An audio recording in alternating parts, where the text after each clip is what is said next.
All right, YouTube. Been a while since I posted, but had a good one here. Working on a friend's truck. It's a 2018 Silverado 5.3, pretty common truck. The plug here on the back passenger side, 7 or 8. I think it's 8. I'll figure it out later. Anyways, these plug wires are a pain to get off. If you've ever done one of these, you're probably familiar with that. They tend to stick onto the plugs pretty hard. They got this little heat shield and a spring that I'm not really sure what that does. Ground something maybe. And getting these off the plug can be a pain. If you're watching this, you've probably already tried a few. The way I got this was with a pair of pretty heavy needle nose pliers. I got just regular needle nose pliers.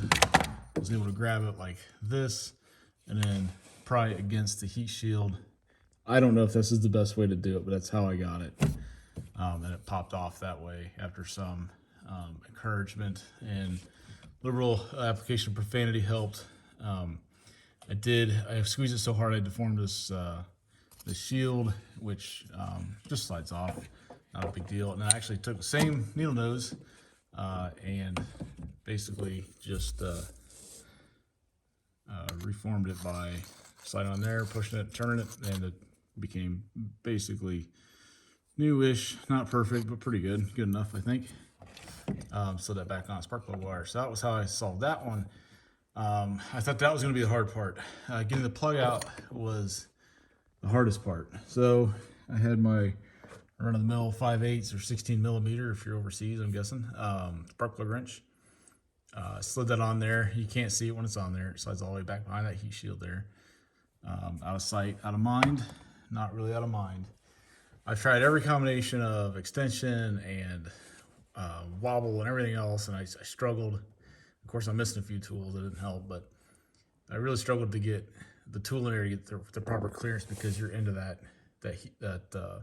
heat shield on the firewall pretty quickly. So what I ended up doing was pretty unique. I ended up using the hex on the back side of this 5/8 wrench, which I believe is 3/4, maybe 7/8. I can't remember. Yours may be different. And then just a regular 6-point half-inch socket, half-inch ratchet, and that gave me the exact reach, the exact combination of this length was the perfect combination of torque and grip and reach and space to get that out. So I thought I'd share what I did. Maybe it helps some of you guys out. I don't think I've ever had a spark plug give me as much grief as that one there. Maybe just having a bad day. Maybe yours isn't that bad. But anyways, thanks for watching.